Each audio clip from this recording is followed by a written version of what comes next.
Bueno, pues buenas tardes a todos y bienvenidos a esta sesión técnica titulada La adherencia en el paciente con esclerosis múltiple. Muchísimas gracias a todos por acompañarnos en la tarde de hoy, que ya muchos seguro que ya estáis cansados de todo el día, pero estoy segura que esta sesión va a ser súper interesante. Además es de un tema que a mí me apasiona muchísimo, que es la adherencia al tratamiento. Y bueno, algunos si habéis compartido alguna sesión que ha habido a lo largo de estos días y esta sesión que hicimos esta mañana, pues vais a ver cómo pues para mí es un tema que es súper interesante. Y bueno, pues mi nombre es Tamara Peiró, por si alguno no me conoce, soy la coordinadora del Departamento de Biofarma Asistencial en el Consejo General y voy a presentaros un poquito la sesión de hoy que, bueno, como os decía, pues vamos a versar sobre la adherencia al tratamiento en esta patología concreta y también quería agradecer que podamos hacer esta sesión, por supuesto, a los laboratorios Merck. La esclerosis múltiple, como todos sabéis, es esa enfermedad crónica, autoinmune, inflamatoria, degenerativa, ¿no?, del sistema nervioso central y que actualmente es la primera causa de discapacidad neurológica en los adultos jóvenes y que además es una de las causas más comunes de discapacidad a nivel mundial. En España se estima, ¿no?, que actualmente más o menos hay unos 125 casos por cada 100.000 personas y esto supone que en total podríamos decir que hay unos 55.000 pacientes que presentan esta enfermedad a día de hoy. Como decía, además es una enfermedad que tiene sus particularidades y es que actualmente no hay tratamiento curativo, ¿no?, para la esclerosis múltiple. Lo que hay son tratamientos que son modificadores que se denominan de la enfermedad, es decir, no la curan, pero sí que nos ayudan a paliar los síntomas que las personas tienen, los pacientes que tienen esta enfermedad, y ayudan a enlentecer, ¿no?, el transcurso de esta enfermedad y con ello mejorar la calidad de vida del paciente. Y algo que siempre digo fundamental cuando hablo de adherencia es que los tratamientos funcionan en los pacientes que realmente los toman y los toman correctamente, con lo cual es fundamental, ¿no?, que un paciente con esta patología sea adherente a los mismos. Y para hablar de adherencia, pues todos sabéis que hay una definición, ¿no?, que nos dice la Organización Mundial de la Salud, que nos habla de bueno, pues ese grado de comportamiento que tiene un paciente en cuanto a la toma de un medicamento, pero no solo en cuanto a la toma de un medicamento, sino incluso en el seguimiento de modificaciones en el régimen alimentario, en cambios que tiene que llevar a cabo en el hábitos de vida. Y vamos a hablar, pues seguro que el doctor nos va a avanzar muchísimo más en cómo un paciente puede llegar a ser adherente a estos tratamientos para esta patología en concreto y todos aquellos beneficios que va a tener de ser adherente. Y yo sin más, pues la verdad que cedo la palabra al doctor José Manuel Ventura Cerdá, que es doctor en farmacia y jefe de servicio de farmacia hospitalaria en el Hospital Arnau de Vilanova, aquí en Valencia. Muchas gracias. Pues muchas gracias. Yo, si me permitís, me levanto, como quiera. Voy a ponerme aquí. Quiero agradecer, sí, tengo el pasador. Exacto.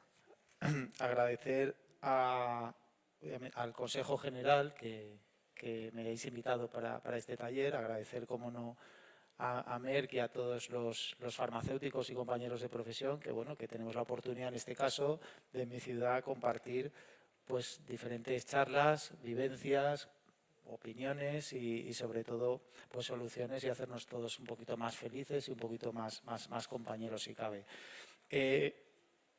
Está la presentación, la charla, como veis, pues es la adherencia en el paciente con esclerosis múltiple y la quiero plantear desde tres bloques diferenciados sin entrar a ser excesivamente incisivo en ninguno de ellos, pero dar una visión general de la esclerosis múltiple, muy general, pero bueno, pues fundamentalmente para enfocar en qué tipo de paciente es el que tenemos que hacer intervenciones para mejorar la adherencia.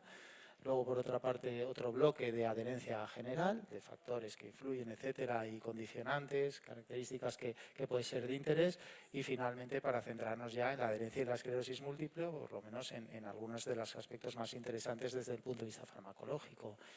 Entonces, dentro de la esclerosis múltiple, en este caso, y ya se ha anticipado, pues es una enfermedad grave y compleja. Es una enfermedad autoinmune, crónica, inflamatoria, con desmineralización, etcétera. Es una enfermedad, es que no sé si aquí se ve suficientemente así. Bueno, es una enfermedad que todavía es de origen desconocido, que puede tener factores predisponentes y factores heredados, pero en cualquiera de los casos ahí falta mucho conocimiento desde el punto de vista etiológico de la aparición de la enfermedad o de los determinantes que realmente condicionan tener la enfermedad. Veis en el tercer punto, es una enfermedad grave y cursa con diferentes patrones, lo cual la hace más compleja, porque las personas que padecen de esclerosis múltiple no siempre están igual, sino que tienen una progresión y una cronicidad. Y tiene, como todo el mundo puede comprender, y seguro que tenemos visiones de esclerosis múltiple o esclerosis lateral o algunos tipos de alteraciones del sistema nervioso central que cursan con alteraciones de la motilidad o de algunos aspectos físicos. Fundamentalmente es una enfermedad que tiene un muy importante impacto sanitario, social, económico, no solo sobre las personas que la padecen, sino también sobre los entornos familiares y los entornos sociales. Con lo cual es una enfermedad realmente compleja. Y bueno, efectivamente existen fármacos. Fíjense, ¿me permiten? Es una enfermedad compleja, grave y progresiva. Y este es un patrón clásico, son diapositivas que pueden dar idea de cómo evoluciona la enfermedad. La enfermedad es una enfermedad que realmente aparece mucho antes de que aparezcan los síntomas, que podrían estar en esta línea aquí de azul, entre el azul oscuro y el azul claro. Es una enfermedad que cuando haya actividad de la enfermedad desde el punto de vista inflamatorio o desmielinizante, pues esa actividad no tiene por qué tener síntomas, pero conforme va avanzando en el tiempo, esa actividad llega a un momento que se manifiesta en determinados brotes habitualmente. Y esos brotes, pues obviamente conforme se progresa, pues son más recurrentes y más graves. Cursan o no, además, con pérdida de capacidad funcional que se puede recuperar o en ocasiones no se puede recuperar. Por lo tanto, al final tenemos una progresión y una pérdida axonal que condiciona que, por ejemplo, en la fase silente pueden existir síntomas clínicos aislados o brotes aislados.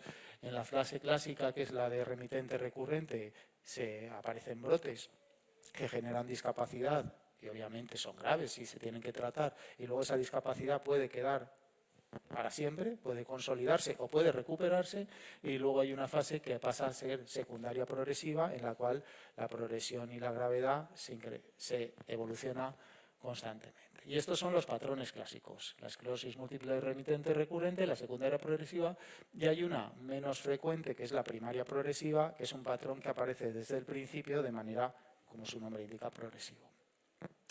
Hay muchísimos algoritmos, pero lo normal es pasar por estas fases del síndrome clínico aislado, que ahora es más habitual diagnosticarlo, pero cuando yo empecé a ver pacientes de esclerosis múltiple en Castellón hace 20 años, era muy difícil, porque era un síndrome clínico que era, por ejemplo, una disfuncionalidad motora en un paciente joven que no tenía ningún antecedente y que luego los siguientes 5 años seguía sin tener ninguna sintomatología. De manera que la urgencia o la emergencia o el tratamiento de ese paciente no había una sospecha de que fuera una esclerosis múltiple. Pero bueno, afortunadamente cada vez tenemos diagnósticos más certeros para este síndrome clínico aislado, que ya les anticipo que se recomienda tratar si lo cogemos, pero de ahí pasa a la remitente recurrente con o sin actividad y luego a la progresiva con diferentes patrones. Y esta, fíjense, la valoración de la esclerosis o de los daños que causa en las personas que la padecen, generalmente la medimos con la escala de discapacidad, el EDSS, que es una escala bastante sencilla. Hay más escalas, pero fundamentalmente cursa con los diferentes niveles categóricos de la discapacidad, pues tiene unas funcionalidades esa persona. Y esto son algunas antiguas, pero es que siguen igual. En un paciente con esclerosis, en 10 años va con bastón y en 15 años va en silla de ruedas, por ponerlo. Fíjense que el estado de discapacidad 1, que es prácticamente no tener ningún problema, un paciente con esclerosis en 4 años aproximadamente es el tiempo medio que tarda en pasar al estado 2. En el estado 2 están 3 años, en el estado 3 están 2 años, en el estado 4 están 1 año. Es una persona con una discapacidad de estado 4, que tiene una vida razonable, en 1 año es muy probable que progrese a estado 5, que ya tiene problemas de movilidad, por ejemplo. Entonces es una enfermedad grave, grave. El impacto social, etcétera. Aquí no les voy a aburrir mucho, pero fíjense, he traído algunas diapositivas y algunas, pero impacta sobre la calidad de vida. A mayor discapacidad, a mayor progresión de la enfermedad, menor capacidad de vida, en todas las cortes. Los costes sanitarios son tremendos y no necesariamente farmacológicos. Son fundamentalmente impactos sobre costes indirectos, costes en ocasiones también intangibles, obviamente, pero esos no los consideramos porque son muy complicados, y costes directos no necesariamente sanitarios. Y conforme progresa la discapacidad, mayor impacto tiene.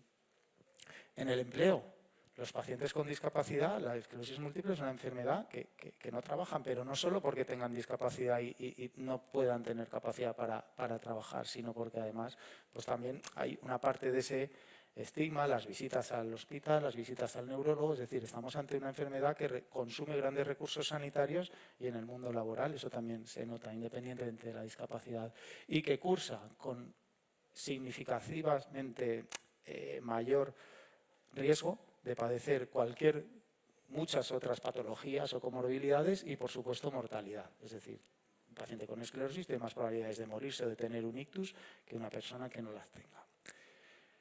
Esto de los costes, fíjense, los costes aquí, bueno, pues los valores es lo de menos. Entre un suave, moderado y severo discapacidad, pues los costes se disparan cuando una discapacidad es severa. Pero los costes directos, aunque aquí no se ve mucho, como los medicamentos, las consultas, etcétera, son más o menos estables. Lo que se dispara fundamentalmente son los indirectos y los costes no sanitarios. Porque, por ejemplo, una persona con un nivel alto de discapacidad, pues tiene que adaptarse el baño. No se pueden duchar. Adaptarse el baño es una reforma de un baño y cualquiera que nos hayamos hecho una reforma de un baño simplemente para que sea más bonito, sabemos lo que vale. Pues esos son los costes directos no sanitarios que una persona necesita, por ejemplo, ¿no? Y los indirectos son los derivados de la pérdida de capacidad laboral. Una persona que esté activa y que por su grado de discapacidad tenga que dejar el trabajo, eso repercute a nivel social con un coste indirecto, ¿no? Bien, esto es algo parecido a lo mismo. La secundaria progresiva, que es esta de aquí, es claramente y con diferencia la que más consumo recurse, pero las que más consume. Pero eso va vinculado a que obviamente una secundaria progresiva ya estamos hablando de personas que tienen un nivel de discapacidad muy avanzado, ¿no? Entonces, bueno, pues aquí la idea fundamental es que más allá del impacto sobre los costes o sobre los recursos que consumamos, lo más interesante sería que cuanto más estables y menos progresen los pacientes, no solo va a ser más beneficioso para la salud de los propios pacientes, sino por supuesto también para todo lo que tiene que soportar el sistema sanitario. Existen fármacos. Miren, esta diapositiva es muy clarividente. El tratamiento precoz, cuando digo precoz es el diagnóstico más precoz e iniciar el tratamiento modificador de la enfermedad lo más pronto posible, implica que al cabo de un tiempo el nivel de discapacidad es más probable que sea más bajo. Esperar el tratamiento, si empezamos a tratar por aquí, el nivel de discapacidad llegará aquí al cabo de N años. Si en vez de empezar aquí el tratamiento empezamos aquí, el nivel de discapacidad al cabo de los mismos años será peor. Y si empezamos un poquito más tarde, pues el nivel de discapacidad pues será bastante peor en el mismo tiempo. Con lo cual está relacionado el inicio del tratamiento con la progresión de la enfermedad. Y esto, aunque sea un poco viejo, es un Horizon Scanning, los controladores aéreos, esos que estaban en huelga, ¿se acuerdan ustedes hace años? Esto es lo que vería un controlador aéreo si tuviera que dar pistas. Estos son los aviones que están pendientes de aterrizar. Aquí hay fármacos que ya están comercializados, muchos de ellos, ¿eh? Esto ya no es así, pero esto era todo lo que había en cartera en un momento determinado. Y en la esclerosis múltiple hay arsenal por venir, hay arsenal terapéutico y estrategias terapéuticas, no solo fármacos para intentar. Y esto es lo que tenemos que digerir también a nivel farmacéutico, farmacológico y de cuidados asistenciales, no solo en farmacia, sino también pues, procedimientos tipo el trasplante de células madre o trasplante de precursores hematopoyéticos, otras alternativas que pueden ir dirigidas. Entramos en los fármacos y no voy a dar una charla sobre el vademecum de la esclerosis, pero lo que tenemos ahora mismo son inmunomoduladores parenterales, los clásicos interferones,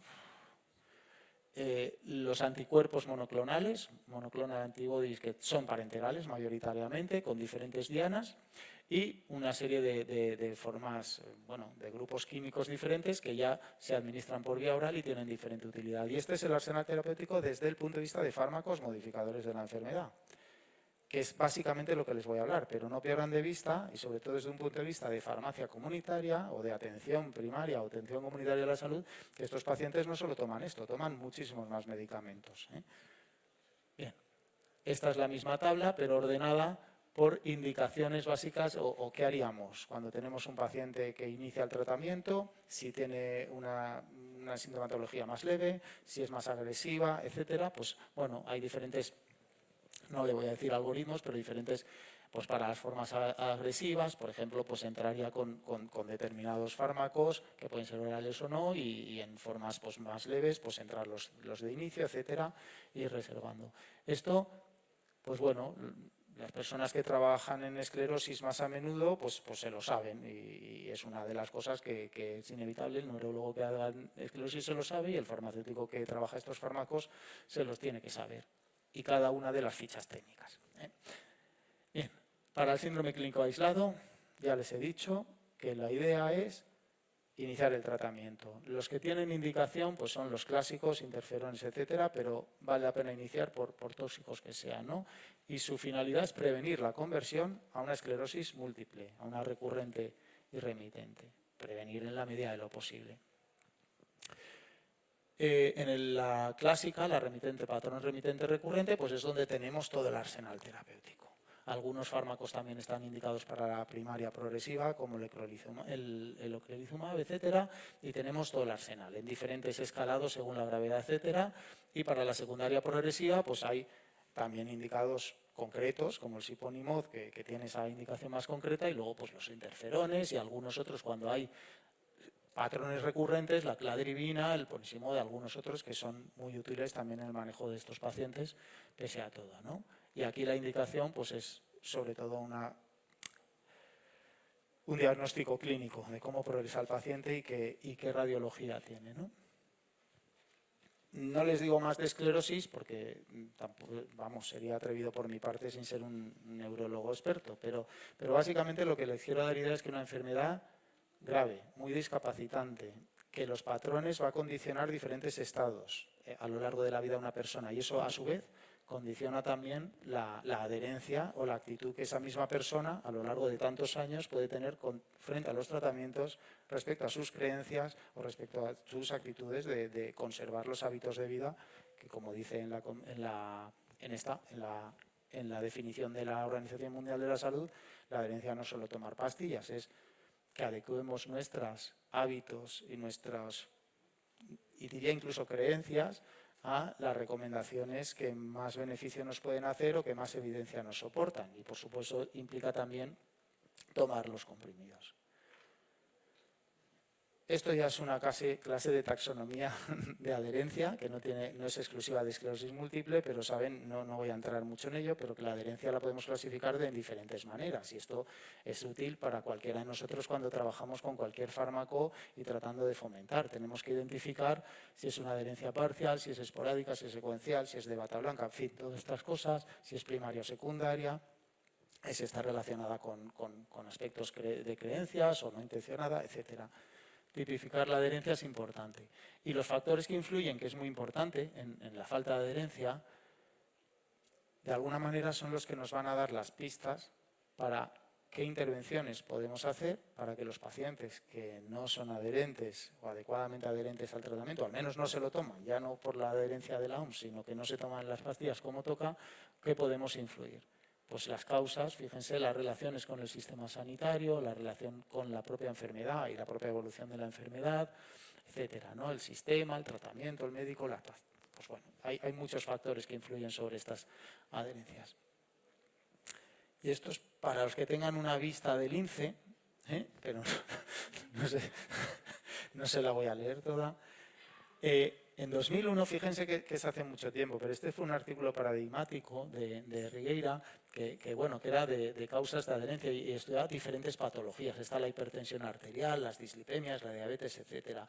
Y básicamente lo que observó en esta revisión fue que en el ámbito de las enfermedades crónicas, y eso ya lo sabemos todos, pero nadie lo había puesto así tan en negro sobre blanco, la adherencia es baja. O sea, los pacientes en diabetes tienen una adherencia del 50%, o sea, el 50% de los pacientes son adherentes, o según cómo lo midamos, ¿no? Pero que 50-60% de los pacientes tenemos que considerar, de los que si yo tengo una farmacia y vienen pacientes crónicos, el 40% no se toman la medicación como toca, aunque la retiren. Eso es una cosa que cuando me pongo en la bata y abro, tengo que saber que eso pasa. Cuando yo voy al hospital y veo pacientes, tengo que saber que el 40% de esos, de los que hayan, los que sean, el 40% no se va a tomar como tocan los medicamentos, aunque se los lleven, ¿eh? Y este artículo fue muy interesante. Entonces, fíjense, la falta de adherencia. Entre el 20 y el 50 no son adherentes. Además, somos menos adherentes a las dietas y a los cambios de vida. O sea, el Benecol nos lo tomamos. La pastilleta con sí, con sa. Pero hacer ejercicio, eso ya no. Eso no me diga eso, doctor, que cambiar la alimentación o algo ya nos cuesta más. Somos menos adherentes a esto. ¿Qué pasa con la adherencia? Que esto tiene una repercusión sobre la salud del paciente, tiene una repercusión sobre la salud pública y una repercusión sobre los recursos, dependiendo de la patología y todo. Y esta es mi hipótesis. Mala adherencia, fracaso terapéutico. Parto de esta hipótesis. Cualquiera podríamos hacerlo, ¿no? Bueno. Este también es antiguo, pero fue muy interesante porque era un adherence to medication y eran factores y demás. Y estos pues establecen que hay factores dependientes de la asistencia, dependientes del medicamento, factores dependientes del paciente, factores dependientes de la enfermedad y pacientes socioeconómicos que influyen en que un paciente finalmente sea adherente o no. Esto también es muy importante, porque si ante nosotros está, ya no digo un paciente, mi hermano o mi padre que no quiere tomarse la medicación, puedo ser muy pesado y darle una chapa de narices todas las noches, pero lo más razonable como profesional sanitario es que sepa cuál es el factor que está influyendo en que mi padre no se tome adecuadamente la medicación. Y entonces las intervenciones que tengo que hacer como farmacéutico para lograr que se la tome tienen que ir dirigidas a mitigar ese factor. Porque si un paciente acude a todas las citas programadas como un reloj, no tiene sentido que le dé la chapa para que acuda a las citas programadas. Ya sé que es una obviedad, pero estamos en eso, ¿no? El NICE también publica guías de adherencia, que no voy a tomar, y dice intervenciones para incrementar la adherencia, que van muy dirigidas al medicamento. Si tiene efectos secundarios, si el paciente tiene dificultades, si tiene, yo qué sé, pues no le viene bien o no tiene capacidad para conservarlo, pero poco más. Y este es otro muy interesante. Este artículo también fue muy, por lo menos a mí me resultó en su día muy revelador, y después que es de DILA del 2009 de atención primaria, que en este caso sí que viene con estrategias. Y básicamente este es el esquema y la clasificación que, por ejemplo, yo siempre he gastado. ¿Qué estrategias utilizamos? Se categorizan en estrategias técnicas que van dirigidas a la propia galénica del medicamento, es decir, un oral mejor que un parenteral, una dosis, menos dosis mejor tolerancia, etcétera.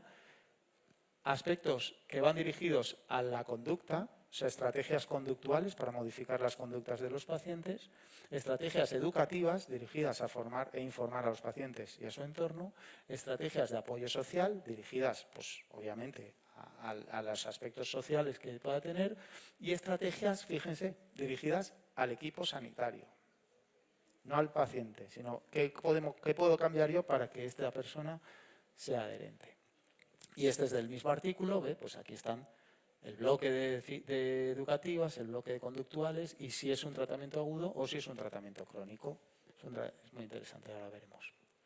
Entonces, aunque no les he puesto ninguna cosa muy concreta que demuestre la hipótesis, la falta de adherencia conduce al fracaso terapéutico. Claro, el fracaso terapéutico es que no me curo, o que la tensión la sigo teniendo alta, o yo qué sé. Pero como esto repercute sobre salud del individuo, sobre la salud colectiva, como veremos, sobre los recursos, en general sobre los resultados de salud, yo la reformulación de la hipótesis me gusta definirla como que la falta de adherencia, claro que conduce al fracaso terapéutico, pero a lo que provoca es reducir o empeorar los resultados de salud. Los resultados de salud entendido como resultados clínicos, humanísticos, económicos que afectan no solo a la salud de la persona, sino también al consumo de recursos, a la salud de la sociedad. ¿Qué consecuencias tiene? Y esto voy a ponerles ejemplos. No son de esclerosis porque no he sacado de esclerosis, no he encontrado, pero fíjense. Consecuencias sobre los recursos sanitarios. En este modelo de la adherencia del asma, dicen que la adherencia a los medicamentos en pacientes con asma en Estados Unidos podía prevenir 9 millones de visitas al médico no programadas, 4 millones de visitas a emergencias, 1 millón de hospitalizaciones relacionadas con asma. Eso es un resultado en salud. La teoría de los resultados en salud, eso también son resultados en salud. Aparte de si el paciente se ofega o no, se ahoga o no se ahoga. O sea, son resultados. ¿Qué consecuencias tiene? Pues fíjense, el riesgo de hospitalización en estos estudios, pues el nivel de adherencia, mayor adherencia, se reduce o demuestran la reducción del riesgo de hospitalización. Y en este caso es lo mismo, estos por adherentes a la dosis, al régimen de una pastilla al día, 2 o 3 pastillas. Fíjense que en este caso estos son adherencias superiores al 95 y estos adherencias inferiores al 95. El hecho de que el paciente sea adherente, el riesgo de hospitalización se mantiene, da igual que tomes 1, 2 o 3. Y cuando el paciente no es adherente, el riesgo se dispara. Es decir, que a veces queremos simplificar la medicación en un paciente no adherente. Lo importante no es simplificarlo, lo importante es que se la tome y luego ya podemos mejorarle, ¿no? También es verdad que a veces no son adherentes por culpa de eso y por eso hay que definir el motivo por el cual no es adherente. Y aunque sea redundante y todo el mundo lo podamos pensar, yo me gusta ponerlo porque, fíjense, si una persona no es adherente a un tratamiento agudo de un antibiótico, pues probablemente no se cure su infección. Pero es que además está ejerciendo una presión ecológica sobre el patrón de resistencias de la comunidad. Entonces, fíjense que ya no solo tiene una repercusión sobre el efecto en la propia salud del individuo que se cura o no se cura una infección, es que además nos está generando resistencias a toda la población. Y por tanto tiene una repercusión también sobre la salud pública, sobre la sociedad, la salud de la sociedad. ¿Vale? Claro, las vacunas, pues algo parecido. Aumenta el riesgo de esa persona que no se ha vacunado. Pero cuando tenemos un pool de personas que, por ejemplo, no se han vacunado de la rubeola, o del sarampión, o de la polio, como ha pasado recientemente, ¿qué pasa? Que volvemos a tener brotes de polio en algunos casos. Entonces puede generar, no digo que epidemias es por ponerme muy estupendo, pero desde luego puede generar problemas de salud pública, no solo de salud individual. Lo mismo, bueno, el dolor, la anticoncepción, etcétera. Y en enfermedades crónicas, pues pasa lo mismo en enfermedades infecciosas como el VIH, algunas enfermedades infecciosas de bronquiectasias o fibrosis quística, que son tratamientos antibióticos muy prolongados, pero bueno, fundamentalmente las enfermedades crónicas sí que tienen una repercusión muy importante sobre la salud del individuo, las consecuencias de la falta de adherencia o del mal control de la patología. Entonces, bueno, pues parece que sí, ¿no? Que la adherencia es estupenda, tenemos que ser adherentes. Yo ya les digo que sí, que no, que nadie piense lo contrario. Pero, claro, casi todos los estudios miden adherencia. Adherencia no es ni mortalidad, ni hospitalizaciones, ni morbilidad, es adherencia, es una variable intermedia que además se mide por registros o por cuestionarios, ¿no? Diferentes, etcétera. Que seas más o menos adherente mejora los resultados o no. Pues está demostrada esa relación entre la adherencia y los resultados de salud. Y bueno, pues hay unas que te dicen que sí, ¿ves? Los pacientes adherentes están con menor, como los artículos anteriores, menor riesgo de mortalidad por cualquier causa comparado con los no adherentes en fármacos cardíacos, ¿no? En general. Y aquí tienen los odds ratio y, pues bueno, más adherente, menos muestran. Estamos demostrando que ser adherente es interesante, ¿no? Luego hay otros que dicen, bueno, fíjense, estos son el control de la tensión arterial. Entonces, resulta que la adherencia no se relaciona con un mejor control de la tensión arterial, pero sin embargo la intensificación del tratamiento sí. Claro, aquí te planteas y dices, hombre, es que a lo mejor los que intensifican, más independiente de que sean adherentes o no es que están mal controlados de base. Con lo cual, claro, si estoy mal controlado, cuando intensifico me controlo mejor, tengo más probabilidades, con independencia de mi nivel de adherencia, ¿no? Pero fíjense que ya todos los artículos, según como los quieras leer, ya no te dicen lo mismo. Incluso hay algunos, con el famoso Hauer que, bueno, esperan una asociación positiva entre la adherencia inadecuada y el control del asma malo, ¿no? Y eso, el control del asma malo, ya empiezan a... ¿Cómo lo medimos? Como medicación de rescate. Te rescato, tienes peor adherencia. No te rescato, tienes mejor adherencia. Pero, sin embargo, los niños con adecuado, esto es Medication Position Ratio, que es la medicación que tiene, pues un registro de dispensación, por así decirlo, pues niños que tienen adecuados registros de dispensación y que teóricamente se lo toman, era más probable que se les prescribiera medicación de rescate. Entonces dice, bueno, estos teóricamente que son más adherentes, les prescribimos más medicación de rescate, están menos controlados. La adherencia realmente, ¿cómo se relaciona con el resultado final? Pues es difícil, ¿no? También hay que ver las características. En otros casos pasa lo mismo, ¿no? En este aquí es que lo veo mal, ¿no? Pero los antibióticos agudos, ¿no? Pues tratamiento antibiótico agudo, resulta que el tiempo hasta la curación no cambia, seas adherente o no seas. Y dices, caramba, ¿y eso qué tontería es? Y digo, bueno, pues a lo mejor la tontería es que no era una patología bacteriana, era una patología vírica o banal, porque estos son tratamientos sintomáticos en primaria, ¿no? Entonces, bueno, pues podemos valorar muchos estudios de muchas maneras, ¿no? Y luego yo creo que esta es la última que tengo aquí, por no dar mucho la chapa. Este es las intervenciones, esta es una revisión para mejorar la adherencia desde tratamientos de corta duración. En 4 de 10 ensayos clínicos, 4 de 10 sí que concuerdan los beneficios que tiene la mejora en la adherencia con la mejora en los resultados clínicos. 4 de 10, los otros 6 no han llegado a esa conclusión. Y en medicamentos, en tratamientos crónicos, por así, te dice que una serie de intervenciones, que son todas estas que hay aquí, simplificar la dosificación, hacer encorajinar, informar, etcétera, pueden mejorar la adherencia y los resultados del tratamiento. Pero dice que pueden. Entonces, tenemos que eso es lo que tenemos, ¿no? Entonces, la adherencia, al fin y al cabo, son una variable subrogada, clínica, para medir un comportamiento de una persona y tenemos que intentar relacionarla en definitiva con unos resultados finales, que es lo que nos interesa. Y ahora vamos a la esclerosis múltiple, volvemos, decimos, ¿qué queremos? Que el paciente no progrese. El paciente no quiere progresar, no quiere perder calidad de vida ni cantidad de vida. Y trataremos de ver cómo se conjuga eso con la variable intermedia llamada adherencia. Podríamos mirar otras variables. Y aquí es donde entramos en el tercer y último bloque de... Eso es lo que queda, ¿no? Vale. Bueno, entonces, aquí en la adherencia a la esclerosis múltiple, las propias asociaciones de pacientes ya hacen llamamiento a sus propios compañeras y compañeros dando importancia sobre la adherencia, porque el tratamiento modificador de enfermedad, sobre todo, va dirigido a que trates en el síndrome clínico aislado o trates en una enfermedad recurrente o incluso una progresiva.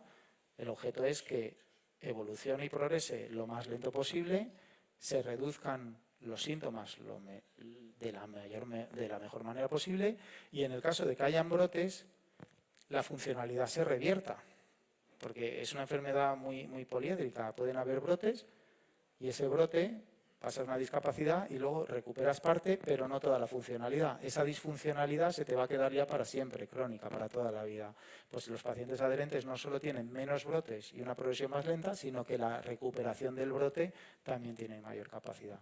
Y eso es muy importante, porque esto es el riesgo de brotes y reduce la discapacidad asociada.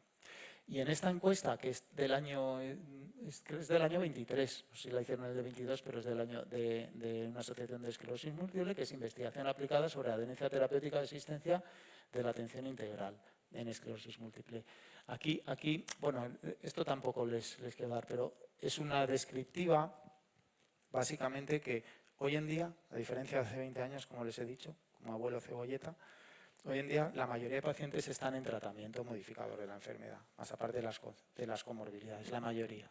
La mayoría, pues bueno, un reparto, pero fíjense que la mitad aproximadamente están con tratamientos orales y poco más. Y estos son las remitentes recurrentes y las otras progresivas, pero no les quiero engañar. Me van a permitir que baje, porque así... Entonces, en las preguntas que hacen en esta encuesta, adherencia terapéutica farmacológica, están bajo tratamiento, le preguntan, ¿esto representa algún inconveniente para usted? Y los pacientes, pues, dicen, pues sí, la mitad de los pacientes dicen, el tratamiento es muy inconveniente. Es que son tratamientos duros, estos no son tratamientos de cualquier cosa. Para ello representa un inconveniente importante. Aquí también dicen, bueno, entre inyectable y oral comparan, pues obviamente el inconveniente es más inconveniente en los inyectables, los orales mejor, pero ¿tiene algún olvido? Entonces resulta que los orales se les olvida mucho más que los inyectables. ¿Entienden? Como farmacéuticos, ¿qué hacemos? ¿Qué recomendaríamos a un paciente? Pues hay que estudiarlo un poco más, porque esto de la individualización también es muy interesante. José Manuel. Perdona. Me piden si puedes venirte un poco para acá porque si no, no te ven. Es que nos están grabando. Sonrían. Sí, perdón. Pues lo leo aquí, Bueno, pues olvidos, etcétera, ¿no? Fíjense que aquí la parte de arriba, la figura de arriba es, les leo si no lo leen, relación de adherencia terapéutica según el tipo de tratamiento. Y la pregunta es, cuando estás sola o viajas, o solo viajas, ¿olvidas llevar la medicación? Entonces resulta que en las dos columnas de la derecha, que no lo olvidan, son tratamiento modificador de la enfermedad o ambos. Y la columna que algunas personas sí que olvidan llevar la medicación, que es esa de allá, que hay un 7% verde, esos son para los tratamientos sintomáticos. Entonces, claro, ¿eso qué quiere decir? Que cuando se encuentran bien no se lo toman. O si me encuentro bien, básicamente, pues si me voy de viaje este fin de semana, pues oye, como estoy bien, no me lo voy a llevar, ¿no?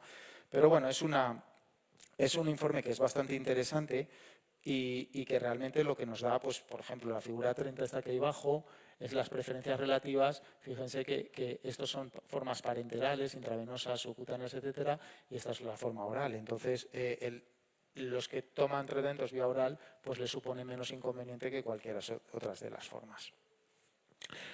En esta diapositiva tampoco les voy a dar mucha, porque es que no se ven casi, lo siento mucho, pero no se ven. Pero es interesante y si tienen interés, pues la buscan, que además es texto libre por internet, No tiene mucha más misterio.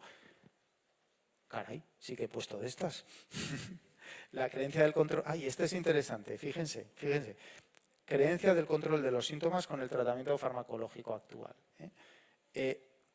Hay un porcentaje razonable de que, bueno, sí, ellos creen que el tratamiento está controlando sus síntomas, un 68%, pero luego hay una serie de quesitos ahí de personas que dudan, que no tienen claro que el tratamiento realmente, de alguna manera, unos lo dudan absolutamente, esto no me hace nada, y otros dicen, pues, yo no sé exactamente esto cómo me está repercutiendo, ¿no? Y bajo, pues es la manera en que les ayudan. Bien, y ya hemos quitado esos.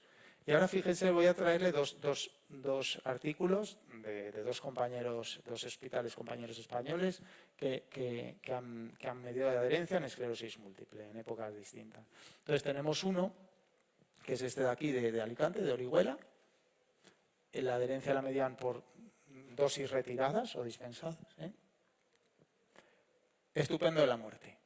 El 97% de los pacientes son adherentes en subcutánea, intramuscular, en orales, y no solo los fármacos modificadores de enfermedad, sino también el resto de medicamentos que llevaba. Unos años antes, otros compañeros en otro sitio, resulta que la adherencia, el porcentaje de pacientes adherentes, también con registro de dispensación, no superaba en ningún caso, ninguno, el 65%, aproximadamente, 66% el máximo. Volvemos a las discrepancias. Decimos, entonces, ¿los pacientes son adherentes o no son adherentes? ¿Los he elegido mal? ¿Lo he medido bien? ¿Lo he medido mal? ¿Qué hemos hecho? ¿No? Y esto también es interesante. Y aquí es donde quiero introducirles ya algún concepto ya para ver lo que nos barajamos. Estos son algunos de los fármacos, no son todos. Están por colores y no pretendo que lo sepan, pero esto es un cacao importante. Los hay orales, los hay parenterales, los hay intravenosos, parenterales, intravenosos de hospital de día, pero los hay parenterales de pincharse en casa, los hay parenterales de pincharse en centros sanitarios, Luego hay algunos que se administran todos los días, otros que se administran semanalmente, otros mensualmente, otros 1 o 2 veces al año, como la cladribina, que la administras 2 dosis. 2 dosis no, son una tanda un año, una tanda otro año y ya. Otros el natalizumab que tienen que tener un periodo de 2 años porque tienes que parar luego por el riesgo de leucoencefalopatía multifocal progresiva. Eso solo en posologías y alternativas. Pero luego los efectos secundarios, etcétera, esto no voy a abundar, pero cada uno de ellos tiene unas tolerancias complejas, unos manejos muy complejos, no solo de efectos secundarios, sino también desde el punto de vista clínico, de hacer evaluaciones del sistema inmunitario, evaluaciones cardíacas, evaluaciones de numerosos tipos. Entonces, con toda la complejidad que tienen estos fármacos, porque ya les digo que aquí no viene mucho, implica que, por ejemplo, para poner un fármaco, ahora voy a dar una diapositiva solo de vacunas, el paciente tiene que estar previamente con todo el calendario vacunal puesto. Cuando un paciente empieza con fármaco inmunomodulador, inmunosupresor, ya no debemos de vacunar al paciente. O vacunarlo en los periodos ventana, entre un cambio de un tratamiento y otro, aprovechar, hacer un lavado, vacunarlo, esperar y luego volver a iniciar el tratamiento. Hay otros fármacos que para empezar tenemos que hacer una evaluación cardíaca muy completa y que incluso el inicio del tratamiento lo tenemos que monitorizar cardíaco. Imagínense que una persona tiene un síndrome clínico aislado y está tan sana como cualquiera de nosotros y no se siente mal y se encuentra mal, solo tiene el susto. Y que le tengamos que hacer una monitorización no como si tuviera un infarto, no, más todavía. Claro, la percepción que puede tener ese paciente desde el punto de vista conductual o de información es de qué me está pasando, ¿no? Qué complejo, porque un grupo de neurólogos, de cardiólogos, de ingresos hospitalarios, etcétera. Y luego los propios efectos secundarios. Más características diferenciales, pues bueno, que en situaciones especiales cada uno es de su padre y de su madre. Hay contraindicados en el embarazo, los hay que se pueden usar, los hay que evitar. Cuando una persona tiene deseo de concepción, pues hay que hacer un lavado, hay que pararlo, hay que dejarla. Antiguamente se dejaba sin tratamiento con el riesgo de que aparecieran brotes. Ahora ya se trata, porque es mayor el riesgo de estar sin tratamiento y tener brotes que no, pero es un manejo muy complejo. En la lactancia, en la pediatría también es difícil, en la insuficiencia renal, en la insuficiencia hepática, es muy complejo. Fíjense que esto es con comorbilidades. Si además de esclerosis múltiple tengo una inmunodeficiencia o una infección crónica como la tuberculosis o soy mantu positivo, es muy difícil porque estos tratamientos aumentan el riesgo de tener una infección activa en cualquiera de los casos. O tengo un accidente cerebrovascular, pues nuevamente vemos fármacos que conviene evitar, fármacos que están contraindicados. Y eso implica que una evolución de la esclerosis, que pueden ser 20, 30 o 40 años, un paciente no está de nivel cardíaco estable toda su vida. Cuando una persona tiene una insuficiencia cardíaca lo tenemos a partir de los 50 o de los 60. Pero ese paciente ya era de esclerosis, ya tenía esclerosis antes. ¿Qué hacemos cuando tiene una insuficiencia cardíaca? ¿Cómo lo maneja el cardiólogo? Es una enfermedad muy compleja de manejar. Y luego hay que condicionar que, bueno, las vacunas, lo que les he dicho, que de vez en cuando hay brotes, ingresos, plasmaféresis, corticoides altas dosis. Yo no les he hablado, pero fíjense, el tratamiento concomitante secundario a la esclerosis, que no primario, porque luego aparte puede tener hipertensión o lo que sea, pero la esclerosis, además, cursa siempre con espasticidad, que se trata. Cursa siempre con fatiga, que se trata. Alteraciones de la marcha, que se tratan. Depresión, impotencia, disfunción eréctil y algunos síntomas más, también relacionados con aspectos, bueno, psicológicos en muchos casos. Y esos son secundarios a la propia esclerosis y hay que tratarlos. Y luego están los primarios. Tener una hipertensión, tener otra patología primaria, independiente de la esclerosis, pero que también se trata, con lo cual son pacientes muy complejos farmacológicamente. Y esto era lo que les decía, las vacunas. Hay unas tablas, esta le he puesto solo una, pero hay más de que cada una de las vacunas, pues hay que hacer una serie de protocolos para poder vacunar.